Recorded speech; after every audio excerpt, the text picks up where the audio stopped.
What's up, guys? Welcome back to the Boyz Podcast, episode 16. Week 2 is in the books. We got some surprise teams at 2-0, some teams that are extremely desperate at 0-2. We're going to break them down and get you ready for Week 3 starting this Thursday night with Miami and Jacksonville. That's a real barn burner there, buddy. That's what we said last week, too. Yeah, And all we did last episode is crap talk Cincinnati and Cleveland. It was the third best game of the week. We had the Cleveland Browns defeating the Cincinnati Bengals 35-30. It was third best game of the week. Joe Burrow, Baker Mayfield went toe to toe. Baker actually looked like Oklahoma Baker. Imagine how offensive setup works, right? Right. Cleveland made more plays on defense. Carl, take the Cleveland Browns. Cleveland Browns.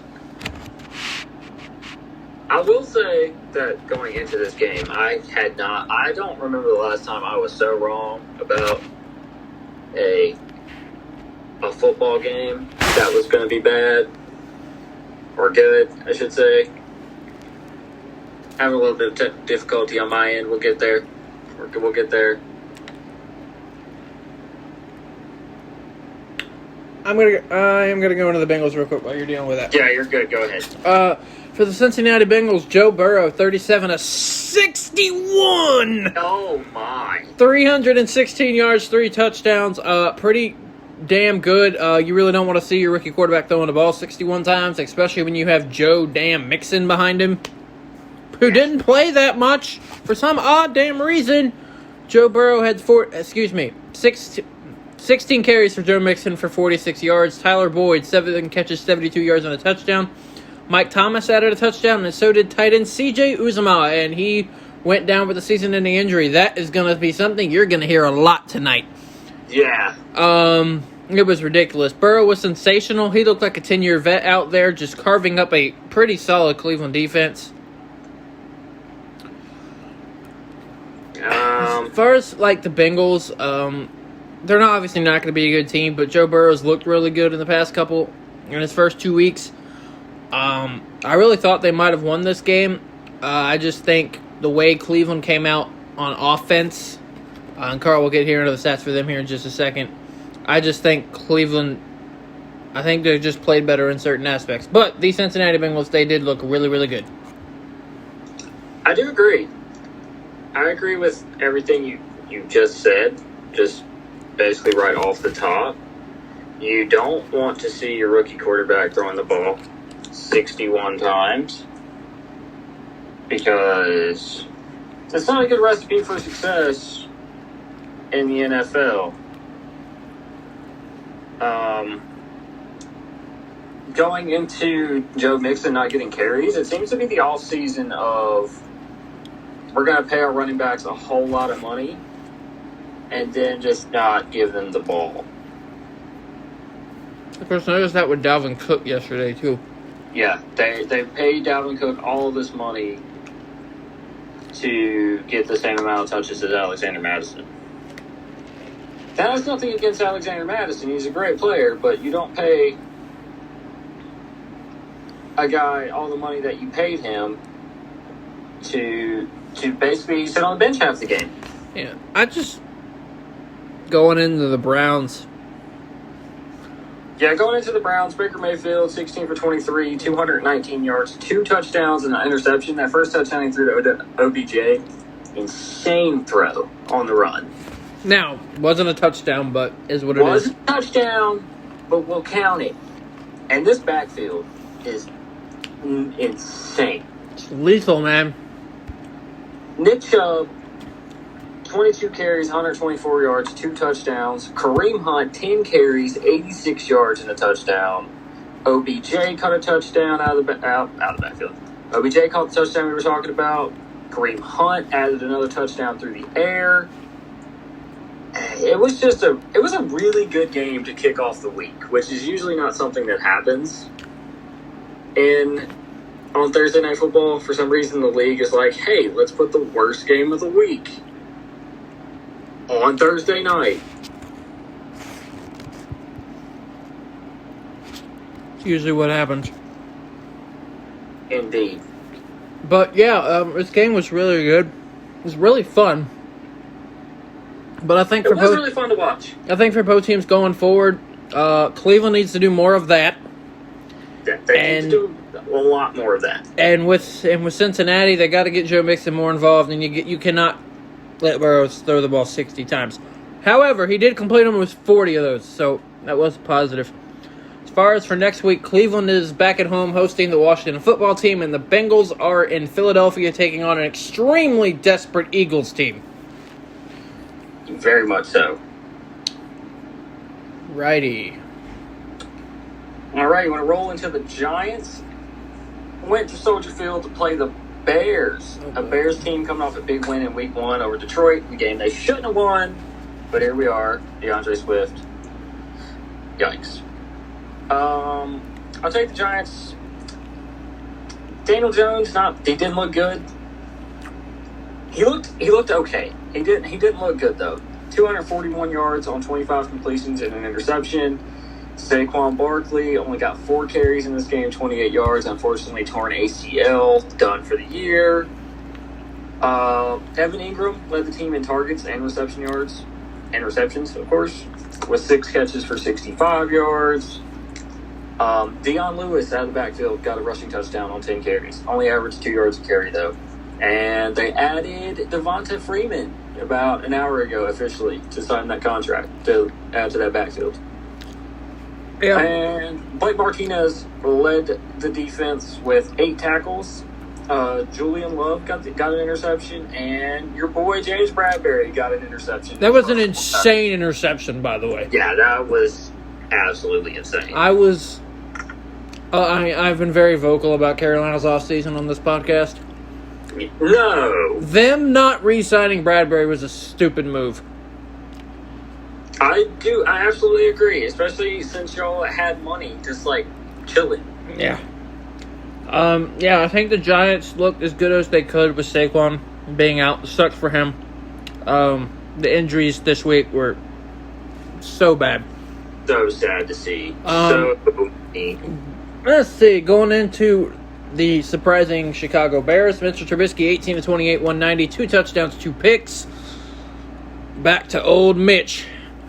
Good old Mitch. David Montgomery, 82 yards, 16 carries. Also added 45 yards on 3 catches and a touchdown. So that man was everywhere. Darnell Mooney caught the other touchdown. Allen Robinson, 3 catches, 33 yards for a guy that is their obviously best offensive weapon. Not what you like to see if you're a Bears fan. Khalil Mack recovered a fumble while Deion Bush had an interception. Eddie Jackson led them in tackles with 8. And as we've said multiple times on this podcast, when a safety or corner are leading you in tackles, you're doing something wrong. 100% doing something completely incorrect. They had 4 sacks, and including Akeem Hicks, who had a sack and a half, which is 2 to me. I hate that half stack, but like I said, I absolutely hate the half stack. We talked about next week. Out of context, but whatever. And the Bears, they will travel to Atlanta next week to face a red-hot Falcons offense trying to rebound off a horrible loss. Oh, well, we'll get to that. Yeah, we'll get to that because I'm about to drag all over them too. And the Giants host the 49ers, and we'll get into the MetLife Stadium issue later. All right. Let's go down to Nashville.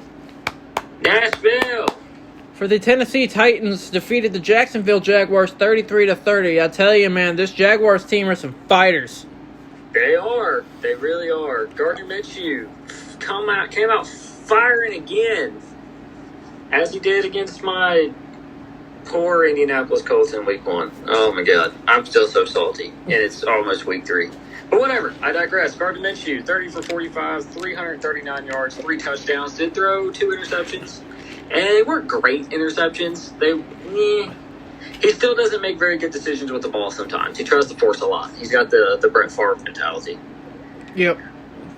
James Robinson, rookie, led them in carries and yards. Also scored 6.4 yards a carry is insane. He's going to be claimed on a lot of waiver wires tomorrow. Yes, he is. Gardner Minshew's touchdowns went to Keelan Cole, Tyler Eifert. Good to see Tyler Eifert finally healthy, albeit a little probably a little past his prime at this point in his career, but still a pretty vital part to that offense. And also Chris Thompson caught a touchdown. DJ Chark had 84 yards. Pretty good defensive performance by Jacksonville. They just couldn't close the game out, and Gardner threw a bad interception in the game, but a hell of a play by Harold Landry, though, who's known as a pass rusher. But I will let you take the Titans in a really good performance by Ryan Tannehill. Yeah, let's just talk about the fact that Ryan Tannehill went 18 of 24 for 240 and 4 touchdowns. Yeah. Derrick Henry, 84 yards on 25 carries, which is a very piss-poor yards per carry. Tight end Jonnu Smith led the Titans because, yeah, that's what happens when A.J. Brown's hurt. 84 yards, 4 catches, 2 touchdowns. Ball was spread around very evenly. Adam Humphries and Corey Davis added the other 2. Kenny Vaccaro had himself a game. 11 tackles, 2 pass deflections, and a sack. Kenny Vaccaro is one of the most underrated safeties in the league. Yes, I hated him when he was in New Orleans, but I love him now.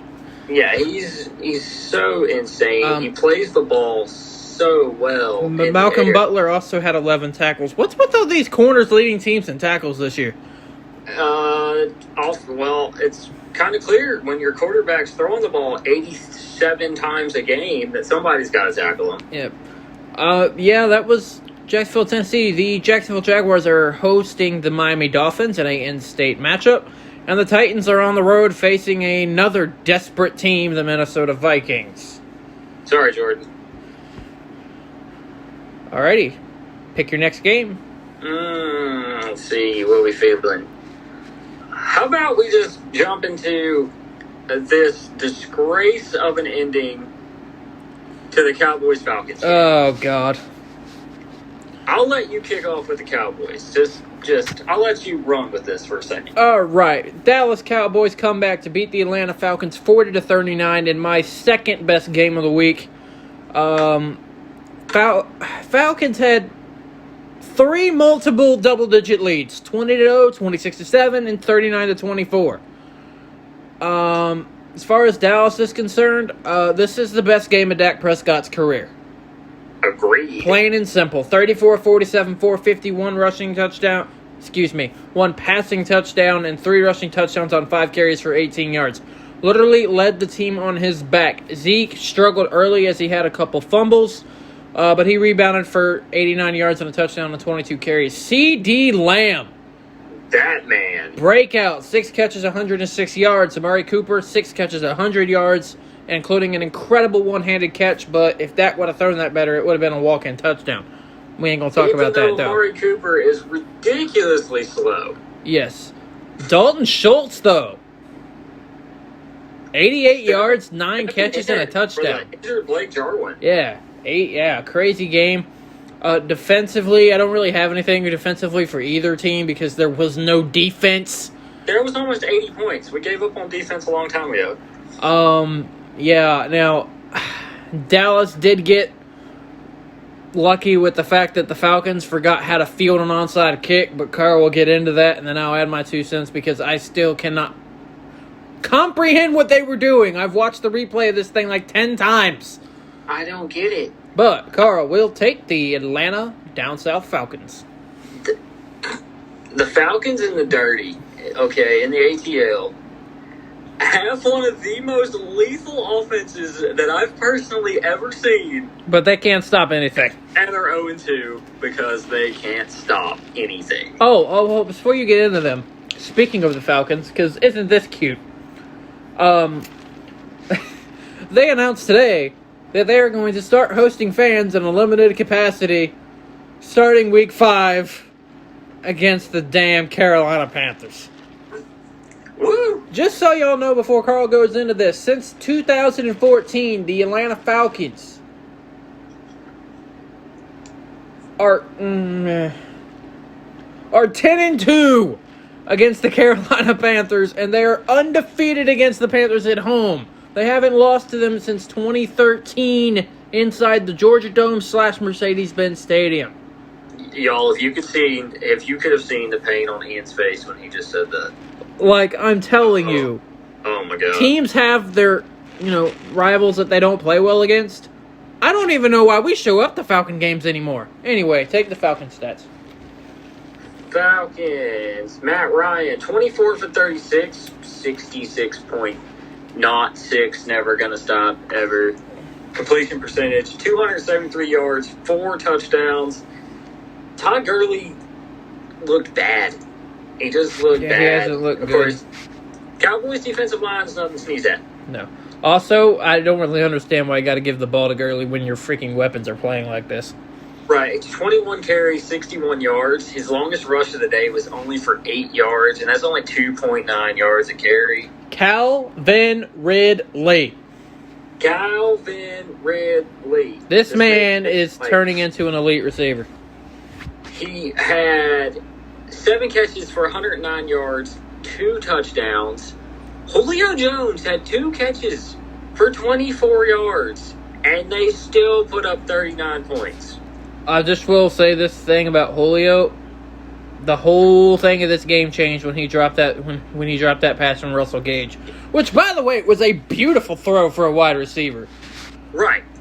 Russell Gage, 6 catches, 46 yards, and another score. Hayden Hurst got on the score sheet with a touchdown and 72 yards.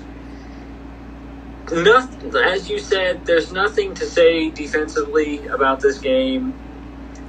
The ending, however, needs to be discussed, needs to be broken down, and will still never be understood, ever. I still cannot understand.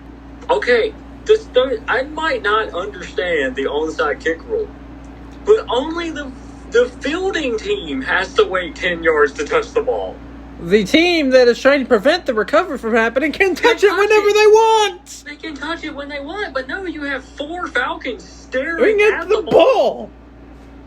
Like, just jump on it. Like, I don't understand. It baffles me. I've watched it over and over and over again. They're just watching this. To me, and you mentioned the really good offense, it proves to me one thing. They should have fired Dan Quinn. I agree.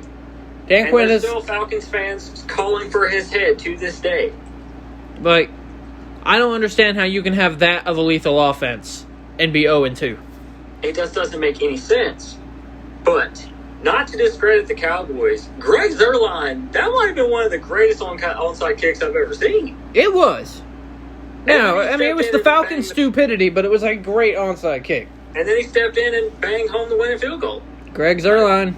He does what Zuerlein does. He does what Zuerlein does. And as for going into next week, Dallas Cowboys head up to the Northwest to play maybe the best team in all of football. Maybe. Dallas, Seattle, they're always good ones.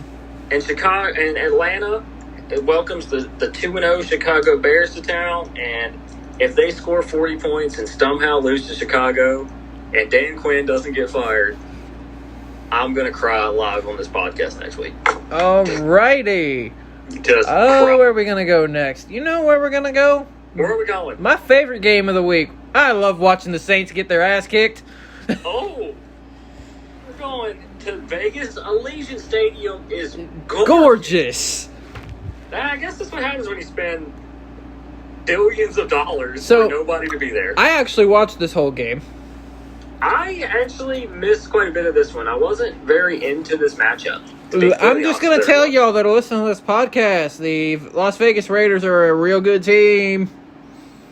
They are a real good team. I will let you take the Raiders just because I don't trust you to say anything nice about the Saints. Yeah, that's a smart man because it won't. I just don't trust you to say anything. I'm just telling y'all on this podcast, there are going to be 2 moments this year where it's going to be laugh out loud funny. The preview for the Carolina-New Orleans games, and y'all know the other one. We've mentioned it about every single podcast. Woo! Week 8 will be like 2 hours long just because half an hour of that is going to be Delby and Buddha going at each other's throats. We're going to really test Ian's editing ability. There will be no editing ability with that. I'm just going to let him go. We're getting the disclaimer out of the way. All right. The Raiders' offense could not be stopped in the second half. As good as Alvin Kamara was, he wasn't enough. Drew Brees looked real bad. Drew Brees is beginning to look very bad. So, Jameis Winston isn't out of the question about getting some reps this year, y'all. As far as the Raiders, oh my God, did I really put David Carr in here? Yeah, close enough. Derek Carr, what a game. 28 of 38, 282 and 3 touchdowns. I mean, flawless. Oh, absolutely.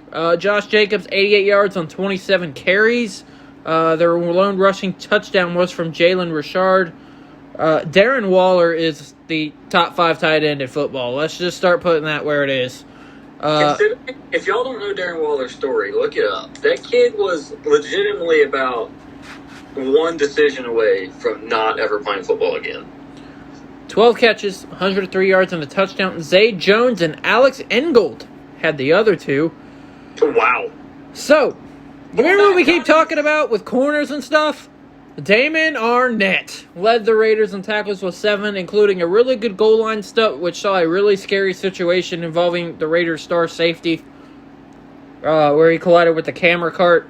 That's why you picked him 3 rounds too early, to lead your team in tackles. Yes. Yeah, the Raiders just look good. The stadium is gorgeous. I'm going to let Carl take the Saints because I find it really hard to say anything positive about that team. I don't have a ton to say very positive myself. Everybody wants to talk about Tom Brady starting to look old. Drew Brees is really starting to look old. Yeah. And I'm not saying that he played bad. I mean, he still had almost a 100-point QBR, but the velocity is just not on the ball, and you can definitely tell that Michael Thomas isn't on the field. Oh, yeah. Oh, by the way, I'm so mad at Emmanuel Sanders, it ain't even funny. Yeah. He did nothing. Yeah, it was not a good performance. Honestly, you looking at them, it was basically the Traquan Smith and Alvin Kamara show. It really was. Especially Alvin Kamara. Oh, mostly Alvin Kamara. Alvin Kamara had 13 carries for 79 yards. My screen is really big right now, so I can't see if he scored. Did Alvin Kamara score? Twice. He also had 9 catches for 95 yards. As you said, Traquan Smith, who was a really popular waiver wire pickup in fantasy football this weekend, even though he had less than half a point week 1. Okay. He had 5 catches for 86 yards, so somebody did something right. Emmanuel Sanders, the man Ian put a lot of faith in fantasy football. 1 catch. Yeah, he can go to hell. Jesus. See, it's not even his segment, and he somehow managed to bury him. Defense wasn't a lot to show up for the Saints, to be completely honest with you. Trey Hendrickson had some tackles, had made some good plays. Malcolm Jenkins is still playing very, very well to be 34. First time I heard his name, like, all year. Right. Like, it's just a really weird position to be in.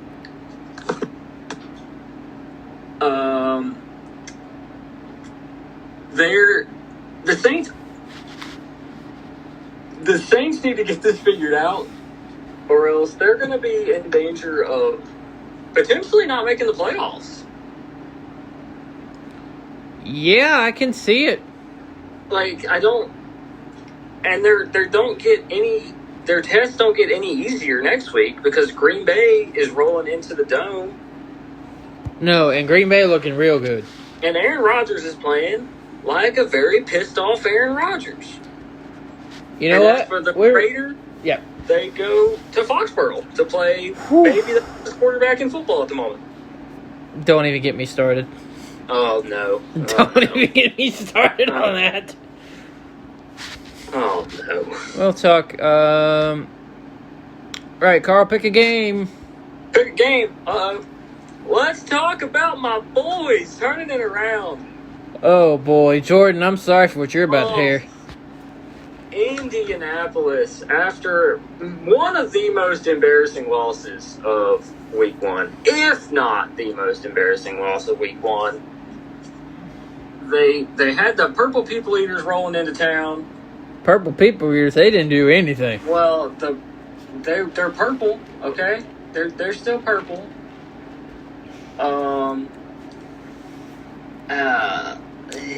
I will take the Vikings. You can take your own team, of course. Say, Kirk Cousins might have had one of the worst games that I've ever seen. It was bad. 11 of 26, 115 yards, and 3 interceptions. And they were not even good interceptions. We talked about this before the show went on the air. How are you going to pay Dalvin Cook $12.5 million and give him the ball 14 times? That's just not a... 14 carries, 63 yards, and a touchdown. Eric Kendricks led the way with 12 tackles. I wrote in here, not much to report for the Vikings because they played like crap. And that's actually very feasible. Like, Anthony Barr did suffer a season-ending injury, so it will be up to their 4th-round pick, former Oregon linebacker Troy Dye, to step in. Yeah, I'm just going to let you take the Colts because there's literally nothing I can say positively about the Minnesota Vikings in this game. There's not a whole lot to say about the Minnesota Vikings. Oddly enough, they've been so hyped this offseason to be the best team in the North. Myself included. Yeah, me too, by far. But Phillip Rivers didn't have a great game, but we won 28-11. Very weird seeing 11 on the scoreboard. Yes. Again, that's the second week in a row. Because Miami had 11 points in week 1. Phillip Rivers, 19 for 25, 214 yards, a touchdown, and another interception. I can't be mad about the interception because we won the game. We would have lost. I would be sitting here crying about the interception. Jonathan Taylor, 26 carries, 101 yards, and a touchdown. That is Jonathan Taylor's season. Didn't really love the pick when we made it, if I'm being completely transparent. But I'm very glad that we made it because Marlon Mack, as we know, tore his Achilles week 1, done for the year, probably never plays for the Colts again. And you win the office pool this week if you had Mo Alley Cox lead the team in receptions and yards. Yeah, nobody did that. No. Michael Pittman also chipped in with 37 yards, and Zach Pascal got the lone touchdown from Phillip Rivers on the day. Darius Leonard, 6 tackles, interceptions by Kenny Moore and Corey Willis, and TJ Carey. And Darius Leonard, if y'all didn't see the story, he gave his glove away after the game, and he accidentally gave the fans wedding ring as well. Oh. Yeah. Well, damn. Yeah. Also, it was a strong performance by the Colts defense and the Colts offensive line. Colts offensive line. Imagine that. The Colts did lose Paris Campbell for the year to a PCL injury, and unfortunately, Malik Hooker cannot stay healthy. He can't, and I honestly don't think he ever plays another game for the Colts again. He tore his Achilles. I feel for him because the man's insanely good, but he just can't stay on the field. And these aren't like ragtag injuries. I mean, they're severe stuff. Yeah, there's some really, really bad injuries this weekend. Yeah, as far as next week, the Vikings are back home hosting Tennessee, while the Indianapolis Colts are literally going to have a field day with the New York hapless Jets. The hapless New York Jets, everyone. That's going to be a thing in here. Speaking of the hapless New York Jets, San Francisco. They somehow managed to lose to San Francisco, who I swear is playing with a janitor right now at least 2 positions. San Francisco 49ers defeat the New York Jets 31-13 after losing Nick Bosa, torn ACL, Jimmy Garoppolo, ankle sprain that won't sideline him for as long as they thought, Solomon Thomas, torn ACL, Raheem Mostert, sprained MCL, Tevin Coleman, light knee sprain. And just for that y'all wondering, I don't think either one of us are going to spend a terrible amount of time talking about the Jets. Yeah, I'm just going to brace through them real quick because I literally do not care. Sam Darnold, 21-32, 179, 1 touchdown. Frank Gore led them in rushing. 62 yards on 21 carries. Braxton Berrios, yeah, we all called this, right? Caught Darnold's lone touchdown pass, 6 catches for 59 yards. Chris Hogan led them, 6 catches for 75. Quinnen Williams adds 7 tackles, 1 forced fumble, and 2 sacks on defense. Positively for the Jets, they did rack up 10.5 tackles for loss as a team. Interesting. Yeah, that's it for them. Hapless Jets. On to the 49ers. Jets heading to the San Francisco 49ers side of the ball. Jimmy Garoppolo, as you mentioned, got hurt. When did he get hurt? Third quarter? Yeah, like third, I think. But up until that point, he was 14 for 16 for 131 yards and 2 touchdowns. He was carving this team up, and that's not something Jimmy Garoppolo does. That's not his thing. No. Raheem Mostert also injured in this game.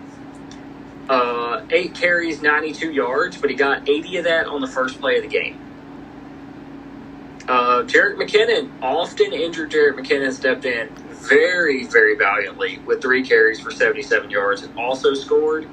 And also, you win your office league pool if you have Jordan Reed with 7 catches, 50 yards, and 2 touchdowns. As far as defense goes, nothing too crazy. Fred Warner is absolutely insane in the middle of that defense. He's one of the best linebackers in the league. He led them with 12 tackles. I will say, impressed with the Jets' defense, but, 49ers literally don't have anybody on the field right now. No, the problem with the Jets is Adam Gase. Adam Gase. Is Adam Gase. It's Adam Gase. It will forever be Adam Gase. The man should not be coaching 10-year-olds. So, and now San Francisco is hiring people to come investigate the field turf at MetLife. Guess who the 49ers are playing next week? Is it the Giants? The Giants in MetLife again. Also in MetLife. So that should be interesting, and we've talked about the Jets will travel to Indianapolis to take on the Colts in what is probably going to be an ass-kicking. I swear to God, if we lose to the Jets, Ian, I'm not doing this podcast because I'm going to be crying for a week straight.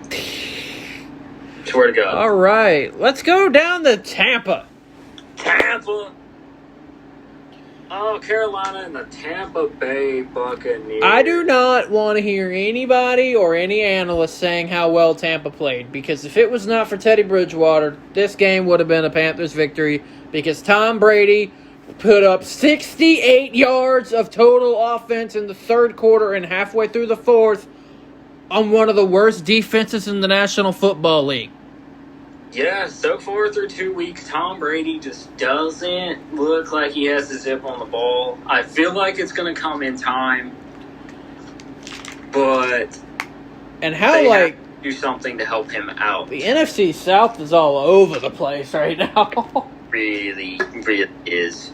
As we talked about earlier, the NFC is looking bad this year, and the AFC looks stacked. But yeah, as you said, Tom Brady, 23 completions, 217 yards, a touchdown, and an interception. And as most of you know, they did sign Leonard Fournette a couple weeks ago after he got cut by the Jaguars. 12 carries, 103 yards, and 2 touchdowns. Looking like Ronald Jones' job might be in a little bit of trouble, but we'll see moving forward. He had 7 attempts for 23 yards and a touchdown himself. Mike Evans led the team in catches and yards with 104 on 7 catches and a touchdown. Chris Godwin was out this game with a concussion, or he was at least in concussion protocol and not cleared.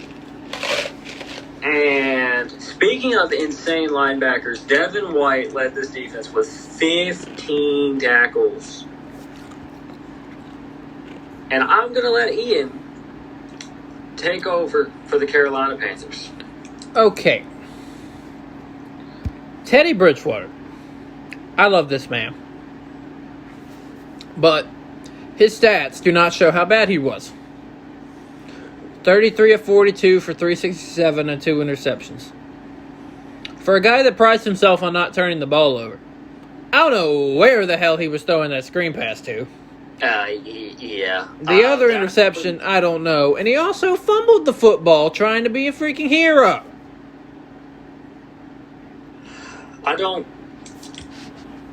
Teddy's not. He's usually a really solid decision maker with the ball.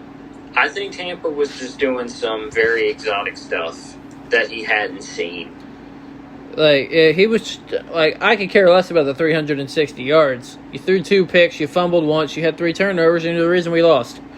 Christian McCaffrey, 59 yards, 18 carries, 2 TDs, 29 yards receiving on 4 catches. Unfortunately, suffered a high ankle sprain. The story behind this is actually interesting.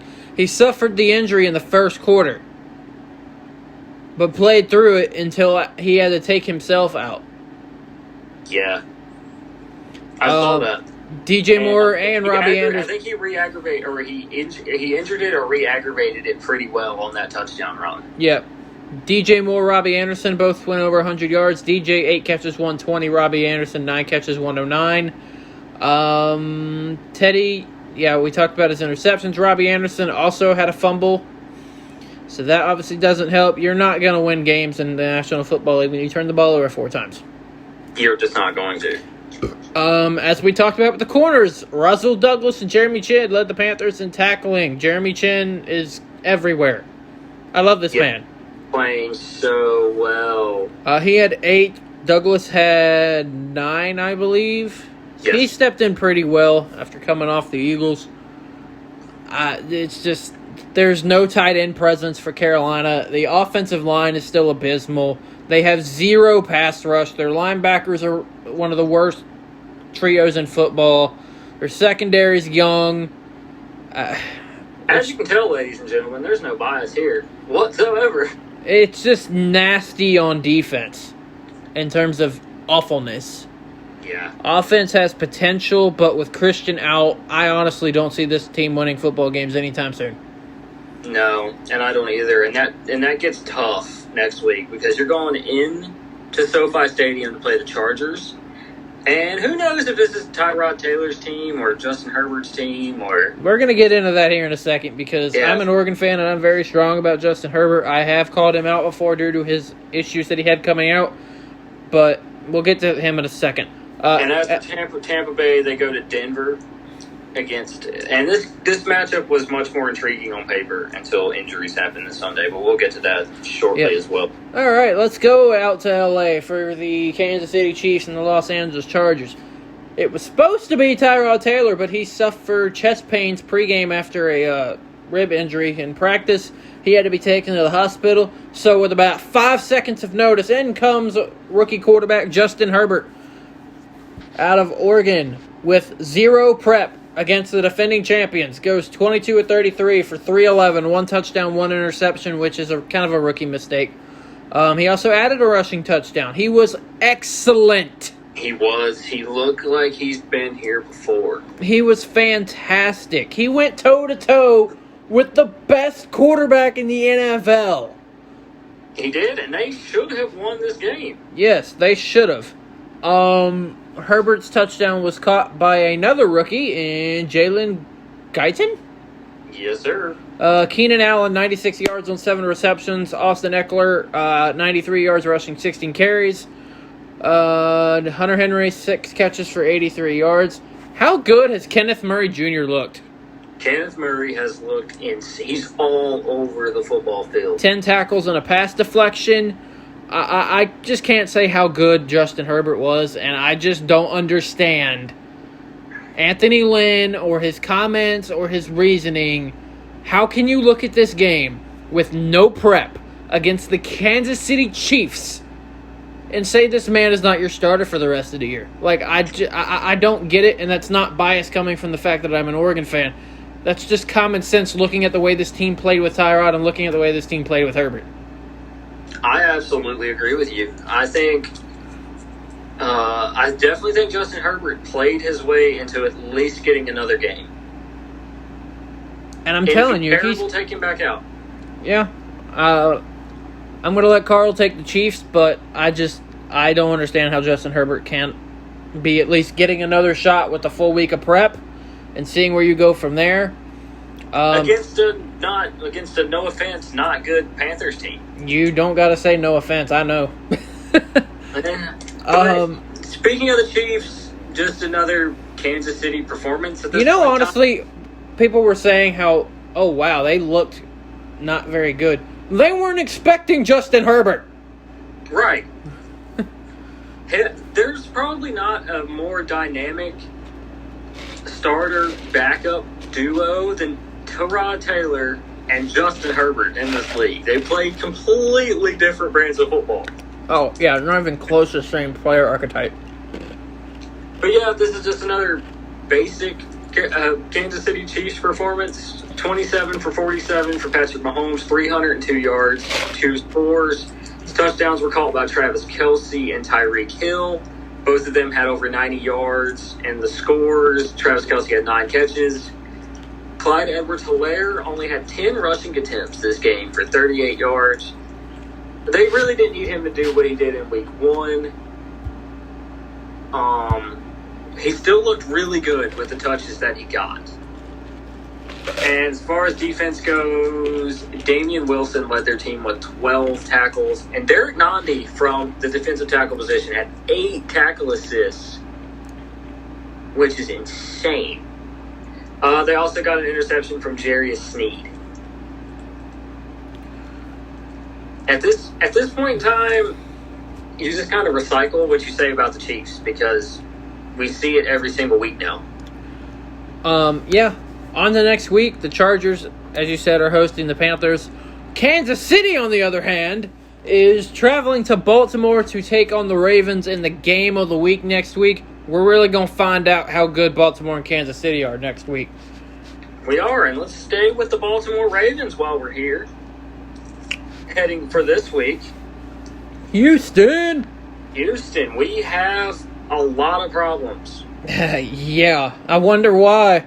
Bill O'Brien, I'll take the Texans in this one. I'll let you have the Ravens. Hit it. Deshaun Watson, 25 for 36, 275 yards, a touchdown, and an interception. David Johnson kind of came back down to earth after last week. Hold on. I gotta say, let's just not even talk about the running game. They didn't even do anything. They didn't. They had 51 rushing yards all together. Yeah. How about Brandon Cooks? Brandon Cooks, 5 receptions, 95 yards. They got the lone touchdown from Watson to tight end Darren Fells. Zach Cunningham signed a big extension a couple weeks ago, showing up with 15 tackles and a sack. J.J. Watt got 2 sacks in this game, and Charles Omenihu got a sack as well. The Texans aren't a good team. They have a lot of talent. They just are not a good team. They're not well coached. Yeah, so that's the case. I wonder if Watson needs an elite receiver to throw the ball to or anything. Oh, right. Oh, wait. Whatever happened to DeAndre Hopkins? Yeah, he's in Arizona balling out. We'll talk about him later. I thought you were about to say balling his balls off, and I was going to laugh. That was where that might have gone. I kind of thought that's where we were going. For the Ravens, Lamar Jackson, nothing special, but, he doesn't really need to be all the time. 18 of 24, 204, 1 touchdown, 54 yards rushing on 60 carries. Gus Edwards led the Ravens in rushing because we all called that in the office pool. Office pool for that one. 73 yards on 10 carries. Mark Ingram added the lone rushing touchdown. Not a lot from J.K. Dobbins this week. Didn't really do much. Hey, I can see your face again. I know, right? You got Patrick Ricard caught the lone passing touchdown from Lamar. Ball was spread around very evenly for the Ravens' weapons. Nobody really had a crazy game. Ravens got 4 sacks on Watson and 5.5 tackles for loss, and we talked about how they held the Texans to 51 yards combined on the ground. As far as Houston, I gotta scroll a second. They are... I can't even read my own writing. The Texans are headed to Pittsburgh. Yeah, have fun with that, Watson. When we talked about the Ravens. Speaking of, let's go there too. Pittsburgh and Denver. This game was over from the moment Drew Lock got hurt. And Denver's season is probably fairly well over as well. Yeah, I hate to hear it for them. Steelers defeated the Broncos 26-21. Ladies and gentlemen, Pittsburgh Steelers defense is the best in the National Football League, and it's not even close. It's not close. Broncos were never the same after Luck went down, as I said. Injuries, they can't stay healthy. They lost Cortland Sutton in this game to a torn ACL. They've lost so many people. They have. Pittsburgh had 7 sacks, forced 2 turnovers from Jeff Driscoll. I'll take Denver, you take Pittsburgh. Jeff Driscoll, 18 of 34, 256, 2 touchdowns, 2 picks. He was sacked 6 times as well. The other sack came on Drew Lock, which is the sack that pretty much ended his season for the most part. Effectively. The leading rusher was Melvin Gordon once again, 70 yards, 19 carries. Cortland Sutton did have a good game, 3 catches, 66 yards, but like I said, he did shred his knee. Jerry Jeudy, 4 catches, 62 yards. Noah Fant continues his amazing season, 4 catches, 57 yards, and a touchdown. Melvin Gordon added the other Driscoll pass. Defense, Justin Simmons, easily the best player on that team right now. 8 tackles, 1 TFL, 2 pass deflections, and an interception. Indeed, and flipping over to the Steelers, Ben Roethlisberger, 29 for 41, 311 yards, 2 touchdowns, 1 interception. Didn't look as good as he did week 1, but he still looked very, very solid. James Conner led the backfield with 16 carries for 106 yards and a touchdown. Gotta love all this fantasy football hype where Benny Snell was supposed to split carries this week, and he got 3. Yeah. For 5 yards. Deontay Johnson led them in catches and yards with 8 catches, 92 yards, and a touchdown. The other touchdown went on a long ball to the big man, Chase Claypool, out of Notre Dame. Chase Claypool looking like a real deal. Juju got 7 for 48 in this game. A lot of sacks, as you said. A lot of sacks. TJ Watt had 2.5. We're calling it 3. Cameron Hayward, half sack. Calling it 1. Tyson Alualu, Terrell Edmonds out of Virginia Tech, the lesser-known Edmonds brother. Well, the middle-known Edmonds brother. Yeah, that's a really good performance. The Steelers are going to go a long way this year if this defense continues to play this way and Ben Roethlisberger takes care of the ball. Yep, as far as for these teams, the Denver Broncos are back at home hosting Tampa Bay, and Pittsburgh is hosting the Texans, as we talked about. Let's get to the final game of our Boyz podcast crew. The Philadelphia Eagles hosting the Los Angeles Rams. And I'm telling you right now, I'm gonna let you go ahead with what you're gonna say, and I'll chime in later. And as far as Delby, he knows how I feel about this. I told him last night. Carson Wentz is the sole reason why the Philadelphia Eagles are 0-2. He's been awful.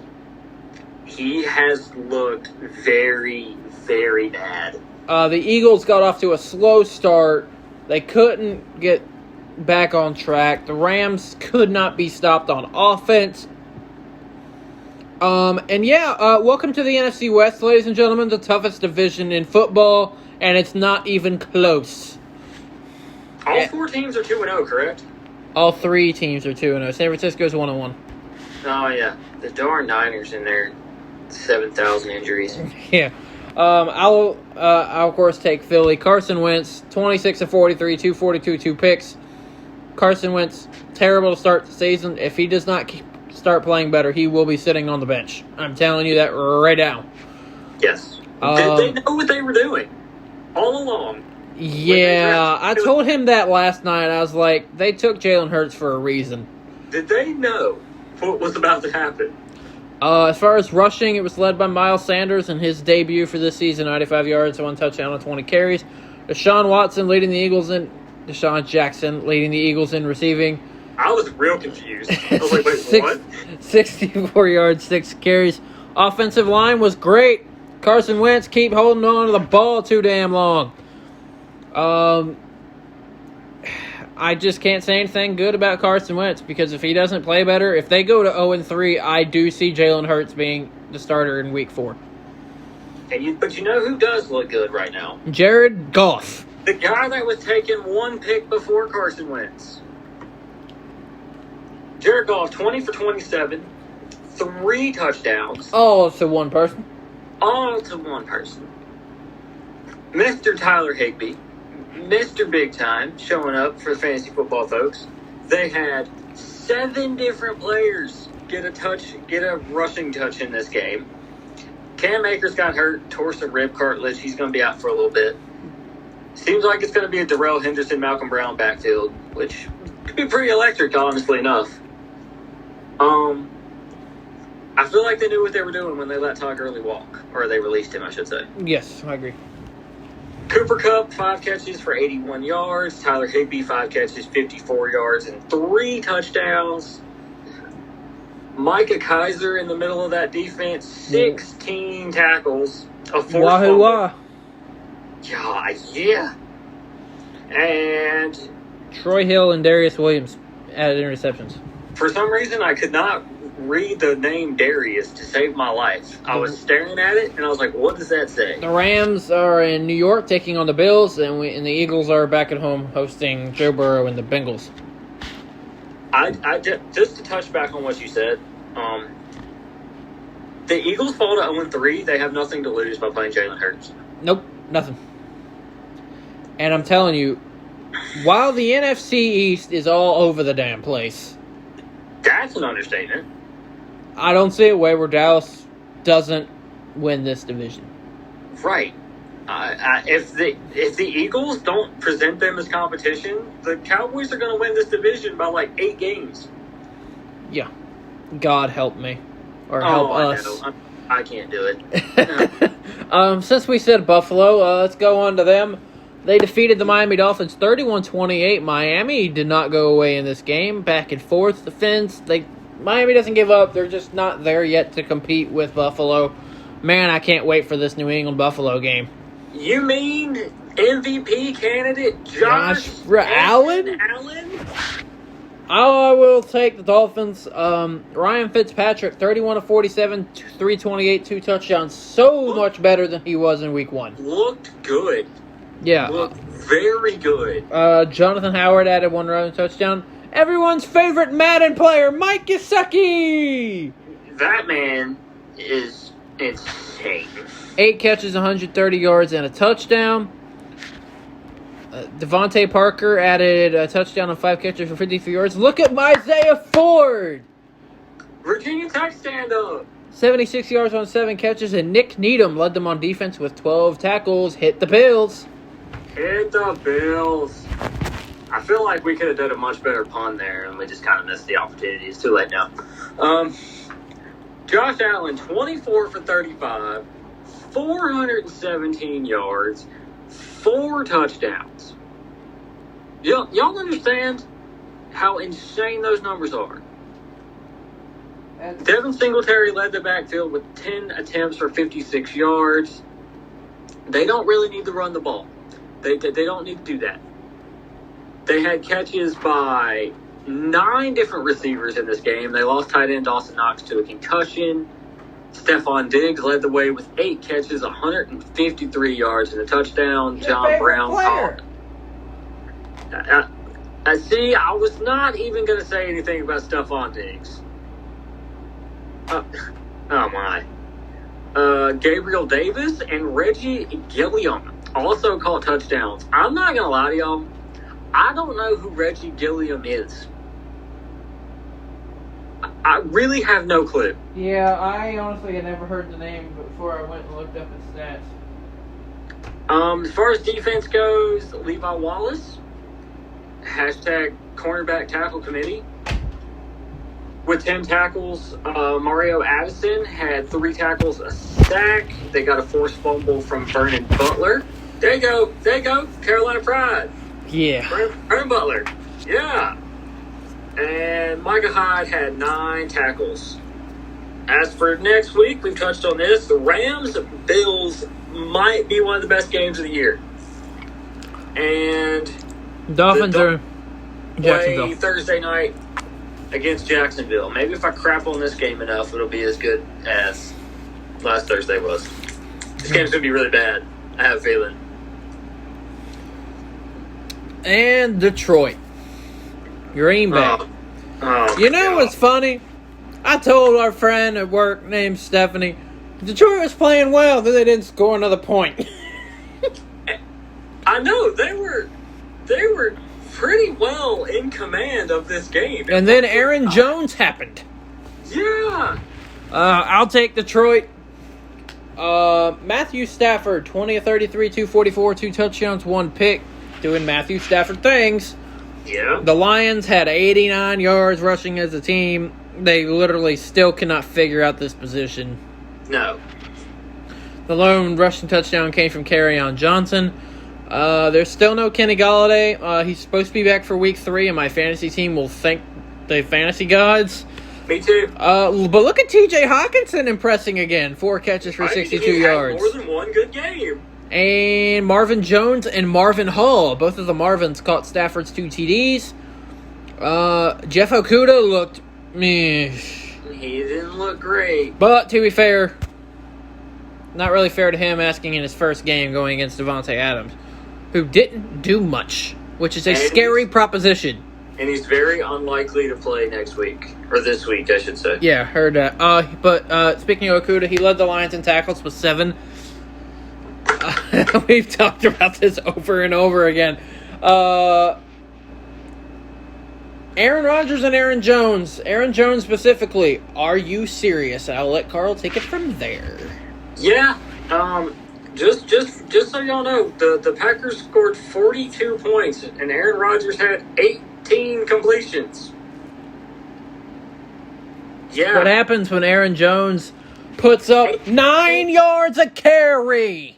18. I'm going to brush over Aaron Rodgers' stats. Okay. He did Aaron Rodgers things. He threw for 240 yards, 2 touchdowns. Okay.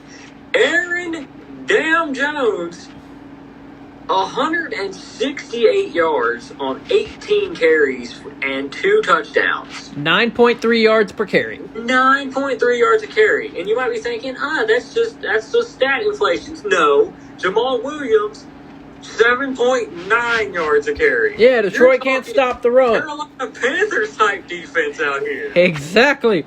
Also, if that wasn't enough, 68 yards on 4 catches for another touchdown. Over 200 yards of offense. Quick math, that's 236 total yards and 3 touchdowns. Insanity. It's also scary when Devontae Adams catches 3 balls for 36 yards and they put up 42 points. Yeah. Shannon Sullivan, interception off of Stafford. Christian Kirksey, 12 sacks. Wow, 12 tackles. Tackles. Wow, 12 sacks. That man was just killing the game. My God. Rashawn Gary had 4 tackles and a sack and a half, 2 sacks. Rashawn Gary looking well. It's me. Also, can I just say something really quick, unrelated to this game? Can you imagine if the Raiders had taken literally anybody else? Literally anybody else. As far as next week, the Lions, it doesn't get any easier. They got to go face probably the best underrated team in football, the Arizona Cardinals, who we're going to talk about next. And the Packers are down in New Orleans facing the Saints. And if New Orleans loses their game, there's going to be some talks going on down there. Speaking of the Arizona Cardinals, they defeated the Washington football team. Yep, they did. I cannot find the Cardinals. I'll take the football team. Where in the world is this game? Uh-oh. I know I did notes for it. Uh-oh. Ian done had a malfunction. I know I did notes for this game. Uh-oh. There it is. Gentlemen, if y'all can see his face trying to find these right now. There it is. The Cardinals defeated the Washington football team 31-15 in a game that wasn't even close. The Cardinals are on a damn mission. Their offense cannot be stopped. Washington's defensive line had no answer for Kyler Murray outside of one really bad interception. The Cardinals defense did their part. This team's 2-0, and looking at their schedule, I don't see them losing anytime soon. No, they have one of the easiest schedules in the game, in the league, and I'll let you handle the Cardinal stats. Kyler Murray continues his MVP race. 26 of 38, 286, 1 touchdown, 1 pick, 67 yards, 8 carries, 2 touchdowns on the ground. On rushing side of things, outside of Kyler Murray, Kenyon Drake, 86 yards, 20 carries.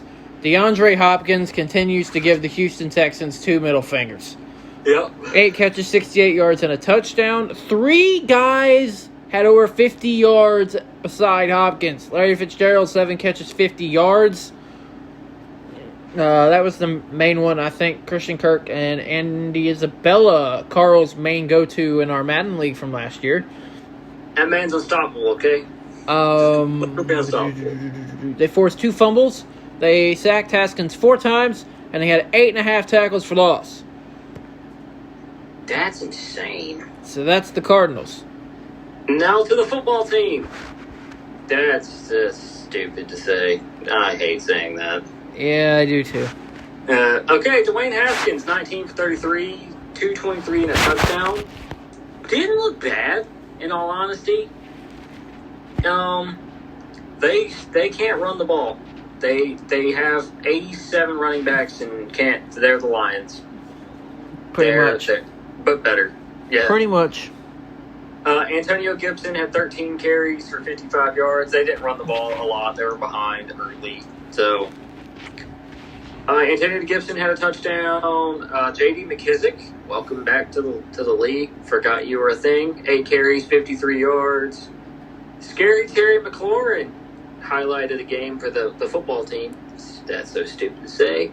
7 catches, 125 yards, and a touchdown. Defensively, Kevin Pierre-Louis was all over this game. 15 tackles, a forced fumble, and Landon Collins got the lone pick of the game. Chase Young got a sack. Because Kyler Murray made a really bad decision on that throw. And then Chase Young added a sack just because Chase Young is doing Chase Young because counts. He's going to get one. Literally. As far as next week, Washington will travel to Cleveland to take on the Browns, and the Cardinals host the semi-hapless Lions. Oh, wait. And one thing we didn't touch on in the Kansas City game, Harrison Butker is insane. 350-plus yard field goals. And he said he was kicking them from 67 pregame. And we let this man walk. Yeah, we're not going to talk about that. No, that's that might be the worst thing ever. I don't. Everything is the worst thing. Okay. Don't go that far. That might be worse than Cam. And speaking of Cam, you like how I just flip that around? I like how Cam, the Seahawks Patriots game is the final game that we're going to talk about. Right, and I'll let you have your boy Cam. This game was nuts. It was. This game was insane. Cam Newton and Russell Wilson went head-to-head in a duel. As far as for Cam Newton, 30 of 44, 397, 1 touchdown, 1 interception, 47 yards rushing, 2 touchdowns on 11 carries. Oh, but remember, he was going to rush the ball less this game. Yeah, I know, right? Almost 400 yards passing. Julian Edelman had his best career game. 8 catches, 179 yards. And one of the best catches I've seen in a long time, too. You got Jacob Johnson caught Cam's passing touchdown. Who? Jacob Johnson. Who is that? I don't know. I just got him from... They found... Is he white? No, I don't think so. I was going to say, did they go outside and find another white guy to just catch the ball? Because that's a thing that happens. And then another former Panther, Damiere Byrd, had 72 yards, as did N'Keal Harry, who I'm amazed that man is walking after how he got lit up. Also, anyone that debates that was a dirty hit.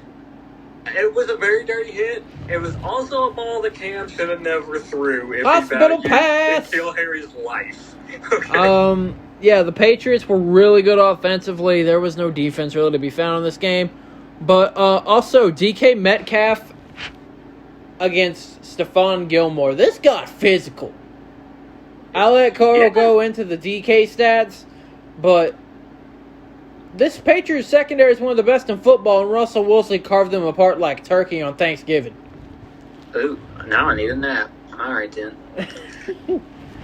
Russell Wilson, just your casual 75% completion percentage. 21 for 28, 288 yards. Not 1, not 2, not 3, not LeBron, not Miami Heat, not 6. 5 touchdown passes. And he did get pick 6, but that might have been Greg Olson's fault. Yeah, come on, Greg. Yeah. Speaking of, really good moment before the game between Cam Newton and Greg Olson. Yes, it was. Ian probably doesn't like to see that. My proud of him. No, I mean, he should have. They should still be in Carolina, but we're not going to talk about that. Chris Carson led the Seahawks in rushing with 72 yards on 17 carries. Tyler Lockett, 7 catches for 67 yards and a touchdown. David Moore with one of the most insane catches I've ever seen. Yeah, it was nuts. 3 catches for 48 yards and a touchdown. Chris Carson, you get a touchdoang. DK Metcalf.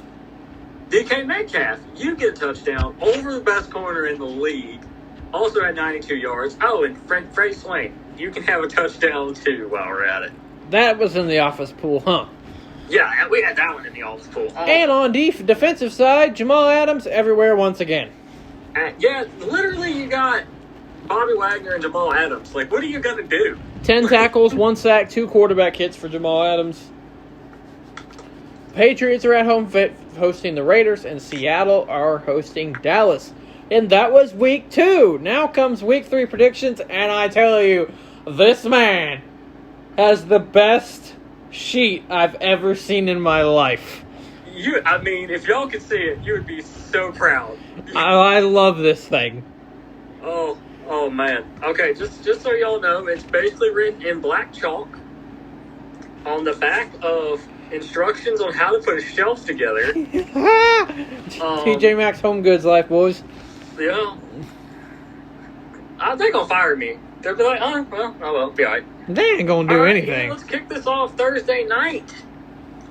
Who you got? Miami 17-13. What? Huh? Oh, here we are. Okay. Jacksonville 28-13. Here we are. Okay. All right. Vegas has Jacksonville 3-point favorite over under 47.5. Pittsburgh will defeat Houston 28-10. Hold on, where is that? Pittsburgh. Oh, okay, there it is. I got Pittsburgh over Houston 24-10. We're almost there. Vegas, Pittsburgh's a 4-point favorite, which is not a lot, actually. And then the over-under is at 45. Let's go San Francisco, New York Giants. I got the Niners, who are, I swear to you, are once again playing with like 5 janitors at this point in time. Winning 20-14. I've got them 17-7 in a slugfest. I like it. Vegas is going your way, too. They have a 4-point favorite for San Francisco with a 41-point over-under. I've got the Bengals defeating the Eagles and sending them to 0-3, 23-21 on a last-second field goal. I have Cincinnati over Philadelphia as well, 20-17. I'm telling you, a 5.5-point favorite, 46-point over/under. Take the under, people. Make you some money. Speaking of 0-3 teams, I've got Tennessee sending Minnesota that direction, 31-21. 21-20. Tennessee over Minnesota. Tennessee 2.5-point favorites, 47.5-point over/under. Let's go to what could potentially be the game of the week. Got Dallas losing to Seattle, 28-21. I've got Dallas winning 34-31. Ooh. Seattle 5-point favorites, 55.5-point over/under, which is the highest of the weekend. Let's go. The Packers will send New Orleans to 1-2, and they will win 40-30. I've got New Orleans pulling a game back, 23-16. New Orleans 3-point favorite, oddly enough, and a 51.5-point over/under. The hapless New York Jets are gonna lose real bad. I've got 28-9 with no touchdowns for New York. I got 42-17 Indy, and it's the biggest point spread of the weekend. But from Vegas, they have them at Indy at 11-point favorites. with 43.5-point over-under. So I guess I'm betting the over because I got Indy scoring 42 out of that 43.5. I have the Tampa Bay will defeat Denver 21-3. Ooh. It's not Jeff Driscoll season, huh? No, not against that defense. No. I got Tampa Bay 20-10. Tampa Bay 6.5-point favorites, 43.5-point over/under. We're gonna go up. No, actually, we're going to the desert. I got Arizona taking down Detroit, 35-21. I've got 31-14 Arizona. Arizona 5.5-point favorites, 54.5-point over/under. Going to the West Coast, buddy. I don't see the Panthers winning. There's no way, especially if Justin Herbert starts. I've got the Chargers 24-10. I got 27-13. Chargers 6.5-point favorites. Over/unders at 44. The Falcons will finally get on the board with the win column as they just outscore the Bears 35-20. They just out. Best defense is a good offense. Yep. That sounds like some really bad coaching I got at one point in my life. All right. I got Atlanta 30-14. Atlanta's only a 4-point favorite. The Patriots will put the Raiders at their first loss of the year, 29-23. I have the Patriots 34-27. New England 6-point favorite, 47.5-point over/under. Cleveland, they go to 2-1 after they defeat the Washington football team 24-13. I got Cleveland continuing to rack up points, 31-10. Cleveland 7-point favorites, over/unders at 44. And the Rams will go to 3-0, defeating the Bills 21-17. Wow. I got Buffalo going 3-0, winning 31-27. Buffalo's a 2-point favorite, over/under at 48. And final game of the week, Baltimore will go to 3-0, defeating Kansas City 40-34 in overtime. I've got Kansas City going to 3-0, 30-27 in overtime. It's going to be a crazy game. 53.5-point over/under. And I will say, Carl, that little conference realignment thing is kind of impressive. My head hurts. Wait a minute. Trying to do this. Oh my gosh. I just flipped over the wrong Bro, paper. I just got a text from Steph that said, "Hey fella, I hope the podcast is going well." I got a text from her as well. We're not gonna read what that says. We're gonna keep that one Yeah. off the cup. Ian, you want to know how to put a shelf together at TJ Maxx? I already know. I hate hardware. Conference realignment. Something fun that I forgot about until earlier. Hey, today. Carl. Remember when I said hour tops? We're probably a little over, are we? What time is It's it? 1 hour 13 minutes right now. We'll make it about an hour and 20. That's what we do around here. Yeah. We won't elaborate on these much, but who's in your NFC West? You know, the bad thing is I literally did forget about this. Oh my God.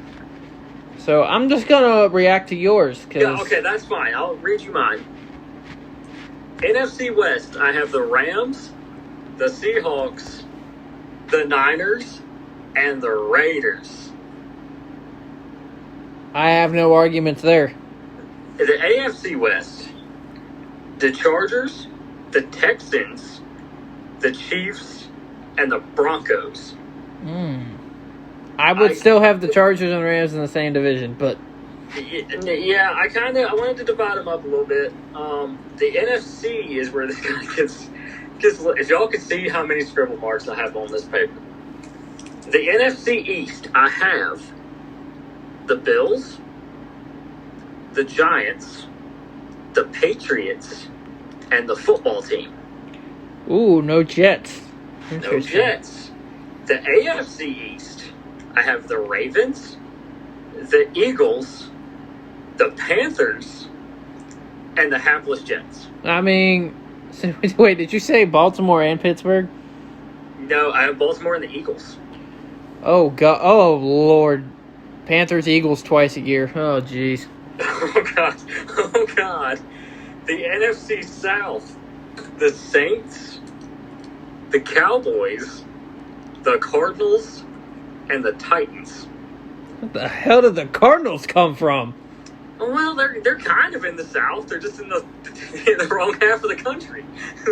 And I would assume that leaves the 3 Florida teams.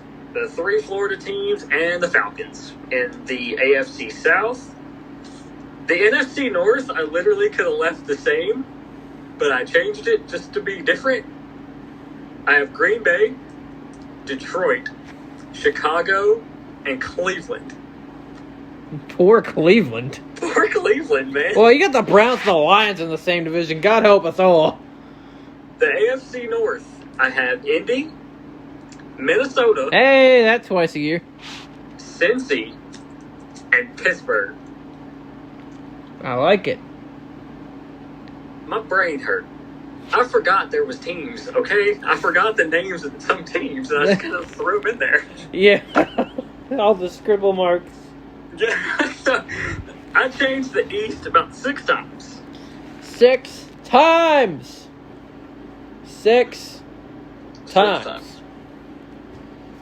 Week 2 was riddled with injuries. It had 3 really good games, including a shocker last Thursday night.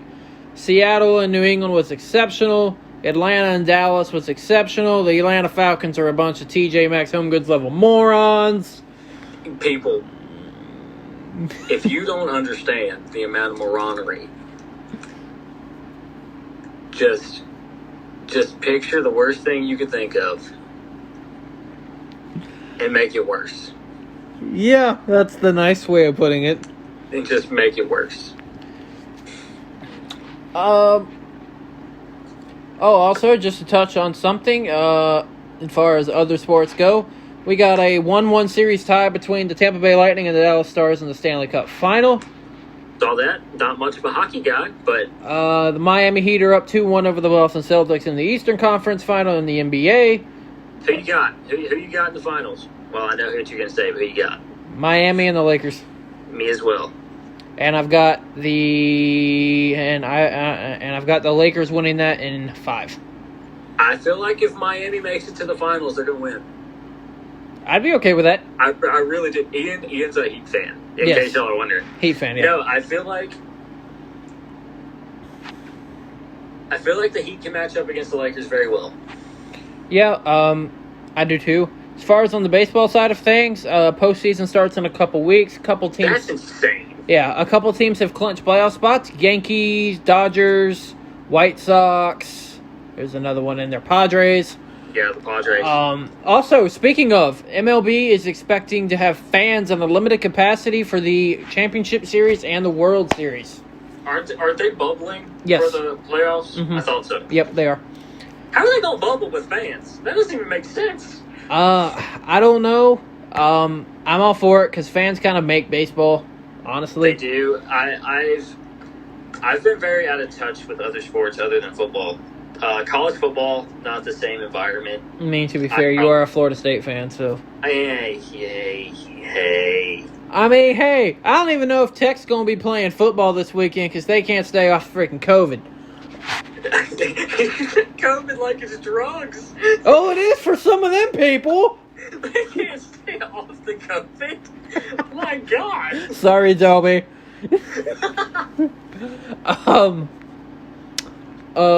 As far as college football, the SEC returns this Saturday, which should be some fun games mixed in there.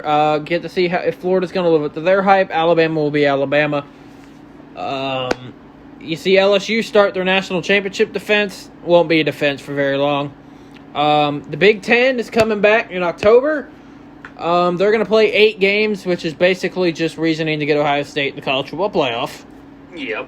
Watch them come out and just suck.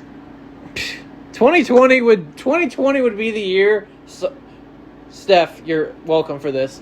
2020 would be the year that Michigan finally beats Ohio State. And just blows them out. Pac-12 is still on the fence. Thanksgiving is kind of where I'm hearing for them. But the ACC is kind of just dominating college football. There has been a cancellation next week in Wake Forest and Notre Dame because of 7 positive cases for the Fighting Irish. Catholics can get you every time. I think we've covered every sport there. I think so. For the most part. Are they playing college basketball this year? At any time? They plan to do it in a bubble, from what I understand. Okay. Not like in a crazy bubble, but they do tend to hold that they are holding the preseason NCAA tournament at the same place they're holding the NBA playoffs. I will say though, not having March Madness last year was kind of a bummer, but I understand why. College basketball, like obviously I have a team, which is the Connecticut Huskies, but it's March Madness. March Madness is March Madness. So it was really weird, but there was a lot of things happening in March. The thing is that they probably would have been better off playing in March than they would have been now. Yeah. I mean, that's a fair point. I don't really understand a lot of things with that. I thought you were just going to say you don't understand a lot of things, and I was going to be me too, man. That's a fair point. That is a very, very fair point. Well, guys, that's going to do it for episode 16. That's 4 months worth of podcast. Yeah, I never thought, but I know it's been a lot of us lately, but I mean, Delby and Buddha are, in school and actually have important getting their things. educations like that's important. Yeah. Bastards. But yeah, it just went pitch black darkness up in here. Yep, I turned the light off. But week 3 definitely has some promise to have some really good games. I'm probably going to be coming on here next week talking about the 0-3 Panthers, more than likely. Yes. Yes. Just every kind of yes. Carl's doggo, by the way.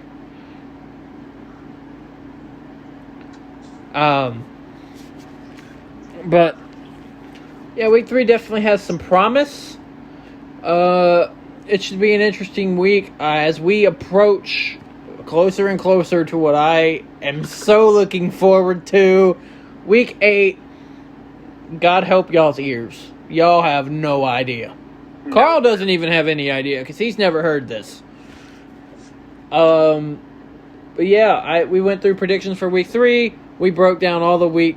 Oh boy, we broke down all the week 2 predictions, the week 2 games, and that was episode 6. And there's another animal. Cat. The animals are everywhere. They're everywhere. And there goes another. I like how this has just turned into me watching your animals, and I'm soon going to be around every day. But that's another topic. Goes into other things. But that's going to do it for the Boyz Podcast episode 16. YouTube video, and you're probably not seeing that tonight. It will be... Probably he means not at all. That's not happening. It'll be on Spotify, though, in about half an hour. If on the YouTube video, you will find all our socials on the end page. For our Spotify listeners, you will find us on Twitter, Instagram, Facebook at Boyz the Podcast. Our YouTube is the Boyz Sports Show. In the future, I'm gonna put all of our Instagrams on a thing because why not? Because why not? I know we're real active, but hey. I mean, I'm active just posting Panther videos every single Sunday, but yeah, it's a thing. Yeah, but like I said, that's going to do it for episode 16. That was Carl. This is Big E. We will see y'all next week. The Boyz out. Later, guys.